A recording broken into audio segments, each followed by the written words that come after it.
Welcome back for week number 8 of the Lean Business Process with Infinite A Institute. I am Ean Garrett, the Chief Innovation Officer, and this week I was joined by Alita Karchner, Walter Battle, and Sharon Hansen as well. This week we've completed a number of 5 interviews for a total of 85 interviews. And our mission is to design and finance social impact systems. A few noteworthy interviews that we conducted primarily have been revolving around community foundations. All around the country, you have community-based organizations that are nervous about the global economic situation as it stands, the lack of stability in the markets, and as a result, these organizations are not waiting around for the markets to stabilize or for donors to essentially shorten the amount of assets that they are donating to these particular organizations. And so they're looking for sustainability, and they want to make sure that what it is that they're investing in has impact. And so as a result, there are a lot of organizations around the country that still want to fund these particular initiatives unilaterally without bringing outside investors in. But at the same time, there are a lot of organizations that don't necessarily know how to create a social impact bond, particularly at the community level and not involving a lot of larger intermediaries or investment institutions or banks. And so we seek to simplify this space and really bring social impact financing down to the community level, to where organizations can make impact investing something that is tangible for their own organization and is customizable for their existing offerings.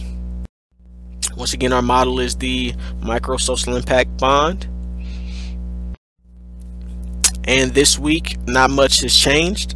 If anything, we are consolidating, and essentially everything's looking good, and we're moving forward in this. And so, looking at the United States market, there's 5 social impact bonds that are currently in the implementation phase. 4 if you discount the social impact bond for recidivism out of New York for $10 million, which Goldman Sachs recently pulled out of. But now, discussing the pulling out of Goldman Sachs on the social impact bond for Rikers Island, there's been a lot of talk throughout the social impact community about whether or not this was something that was good for the social impact sector or whether this was negative.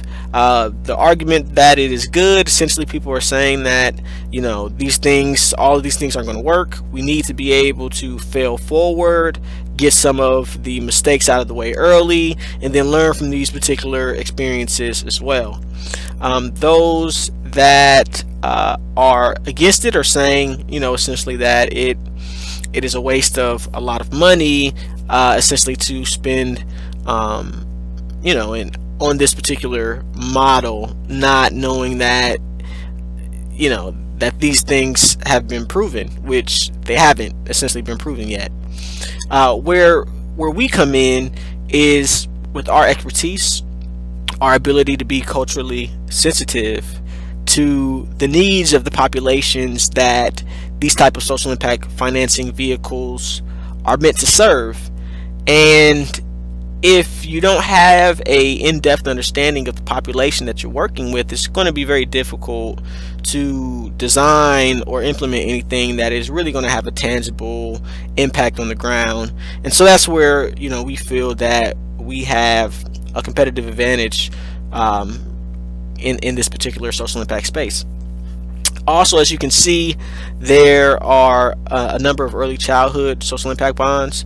This is an area that we are focusing on primarily, and the reason is because there's just a huge need in the early childhood space, and it's very promising to be able to make impact in this space by preventatively addressing the needs of this of particular target populations, and essentially preparing them to be a productive workforce, right, that can add value to essentially the entire economy, right, the private and the public sector, as well as the philanthropic sector. And so these are things that are needed. People need jobs, right? And so how do we prepare people for those jobs? Education is the key. Education is a sector that we are also focusing on, and essentially we have our eyes set on the educational continuum, pre-K all the way through workforce development, and other opportunities that exist outside of that, such as housing, such as environmental sustainability, etc. We are open to those opportunities, but our initial focus will be pre-K, extending into opportunities that involve K through 12, post-secondary, as well as workforce development. The mean of social impact bonds, as far as the value, has been about $15 million, and then the median has been about $9.6 million. Our organization primarily is essentially working in the space of below $10 million. So what's in store for next week? Next week we will continue to contact philanthropic organizations around the country, as well as speaking to individuals and organizations in the early childhood sector. And as always, if you or any other individual is interested in interviewing with us, please contact me at Ean, that is EAN, at Infinite, INFINITE, 8, the number 8, institute.com. And we look forward to touching base with you guys next week as we finalize our last few weeks of the lean process and we close in on 100 interviews. Talk to you guys soon. Bye.